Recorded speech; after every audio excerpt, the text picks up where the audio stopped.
कहानी की शुरुआत आज से 15 साल पहले हुई थी, जब गिरधर और विक्रम दोनों बहुत अच्छे दोस्त थे।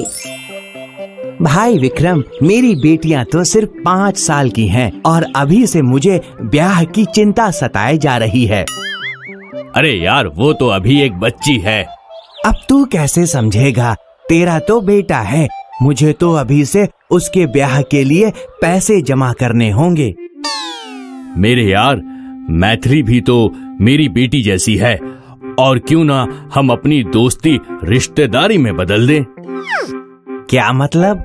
मतलब ये कि मैं अपने गोपाल की शादी तुम्हारी बेटी मैथिली से ही करवाऊंगा। गिरधर ने विक्रम को गले लगा लिया। अब 15 साल बाद दोनों बड़े हो चुके थे।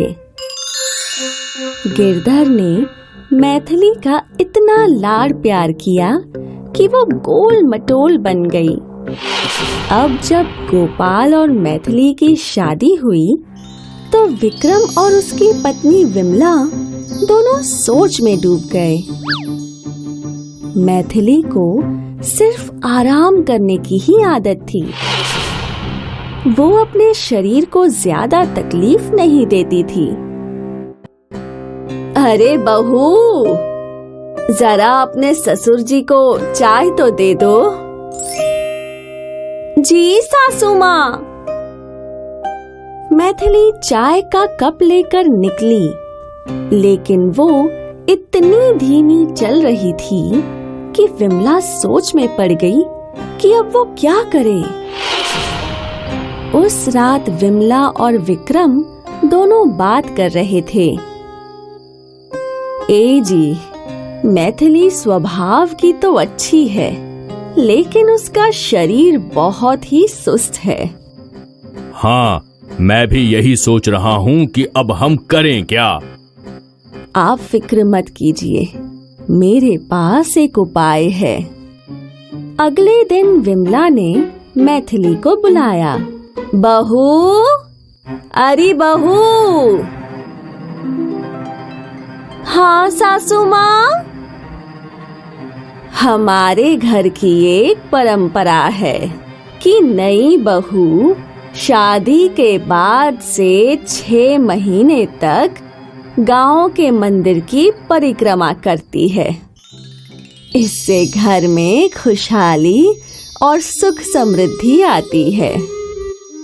ठीक है सासू माँ, मुझे कब से शुरू करना है? आज से।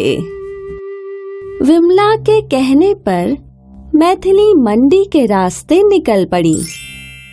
क्योंकि वो ज्यादा चलती फिरती नहीं थी, तो मंदिर तक चलकर वो थक गई थी। मैथिली थोड़ी देर बैठी और फिर उसने परिक्रमा करना शुरू कर दिया। अरे बाप रे, अब तक तो सिर्फ 3 ही परिक्रमा हुई है, 4 अभी भी बाकी है। हाँ। जैसे तैसे मैथिली ने 7 परिक्रमा पूरी की और फिर घर के लिए निकल पड़ी। अगले दिन मैथिली वापस पहुंची और फिर से उसने 7 परिक्रमा कर ली। कुछ दिनों बाद मैथिली बिना हांफे मंदिर तक पहुंचने लगी और परिक्रमा भी करने लगी। ये देखकर विक्रम और विमला बहुत खुश थे। 2 महीनों में ही मैथिली का वजन घटने लगा था। अब वो पहले की तरह सुस्त नहीं थी। बहू, जरा मेरा चश्मा ले आओ। ये लीजिए बाबूजी। अरे वाह, आज इतनी फुर्ती से। मैथिली को अपनी बदलती हुई फुर्ती पसंद आ रही थी। मैथिली ने मंदिर की परिक्रमा फिर भी जारी रखी और 6 महीने बाद मैथिली की काया ही बदल गई थी। अब वो गोल मटोल नहीं थी, वो एक बहुत ही सुंदर युवती बन गई थी। मैथिली को ऐसा देखकर गिरधर भी हैरान था। उसने विमला से पूछा, समधन जी, आपने तो जादू ही कर दिया, लेकिन ये सब हुआ कैसे? ये सब तो हमारे गांव की मंदिर में बसने वाली देवी की कृपा है। जय हो देवी माँ की। जय हो देवी माँ की।